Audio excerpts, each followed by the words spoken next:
There's a $34 billion battle raging in Western Australia, and it's making investors in one of Australia's largest resource projects very nervous. The huge Browse Basin gas project on the Kimberley coast is bigger than the Northwest Shelf, with 14 trillion cubic feet of gas reserves. Everything about the project had seemed on track until a bitter rearguard action commenced on the east coast involving some very familiar faces. Greg Hoy reports. In East Coast financial hubs, formidable forces are gathering for a $34 billion development battle over access to the Kimberley region of northwest Australia, now being assessed for National Heritage listing. The Kimberley is a 420,000 square kilometre treasure trove of great beauty, traditional culture and resource riches. On top of 5 existing mines, there are now 15 resource development proposals on and offshore here. Not only for LNG, but also for coal, for bauxite mining, for uranium mining. We're seeing a rush on the Kimberley, and I think most Australians would be alarmed. Anywhere in the world it's recognised as a truly remarkable place. Inflaming passions is the state and federal government insistence, backed by lead joint venture partner Woodside, that the best and most expeditious location to build a multi-billion-dollar LNG processing plant for the vast untapped Browse Basin gas field, located 400 kilometres offshore to the north, is right on the Kimberley coast's James Price Point above Broome, a site that it's repeatedly been said would deliver the greatest share of revenues to traditional landowners. Through this project, we'll have opportunities, better opportunities through school, better health, land, better housing. So it's not about the dollars. The point is what are we doing to the community? What are we doing to healthcare in the area? What are we doing with education in the area? What a lot of nonsense.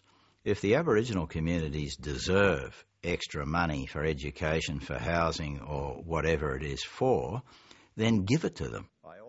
He's the big businessman and now activist who helped depose the management of Guns Limited, radically altering in the process its $2 billion pulp mill in Tasmania. Now Jeffrey Cousins has turned his tenacious attention to the Kimberley gas plant's biggest defender, West Australian Premier Colin Barnett. He is on the record as saying, and this is a direct quote from him, the Pilbara has supported Western Australia for the last 50 years. The Kimberley will support it for the next 50. In other words, he sees this as a place to industrialise.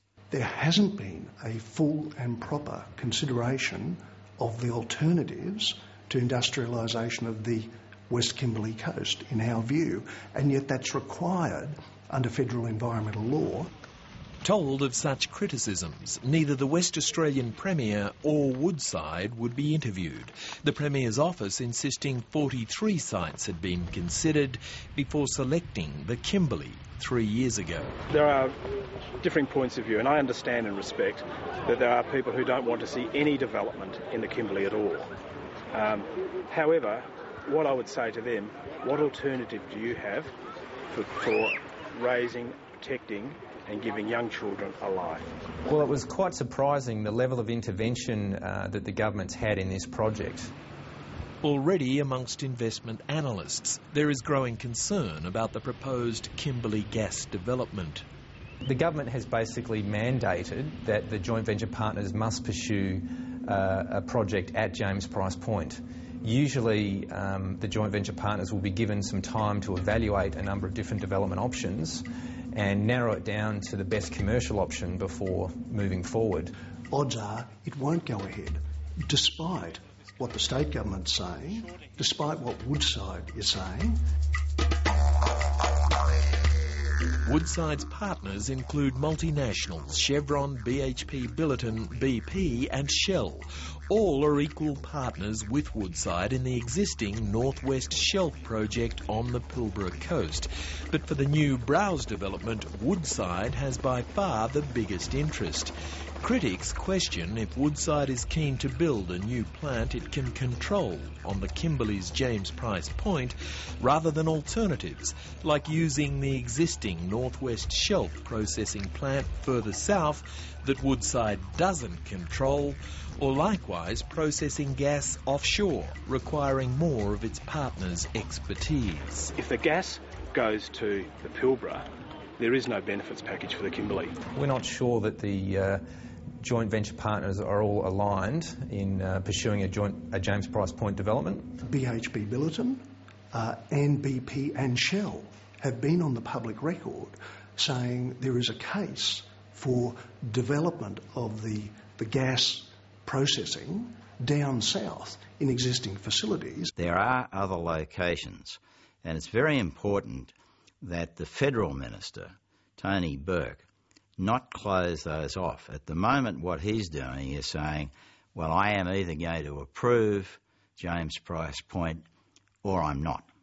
He isn't giving any attention to looking at alternatives. That's not the right approach. So we put that view to the Environment Minister, Tony Burke, who insists he won't be pressured by the government's Department of Energy and Resources and will take advice only from his own Department of Environment. A lot of people have been raising with me on my visits up to the area and have encouraged me to consider other sites. That's not the question that legally is going to be in front of me. The question in front of me will be, for this site, is it appropriate or is it not? That makes this a $35 billion decision that will either trigger uproar or it's back to the drawing boards for the vast Browse Basin gas project and those promoting it. Greg Hoy with that report.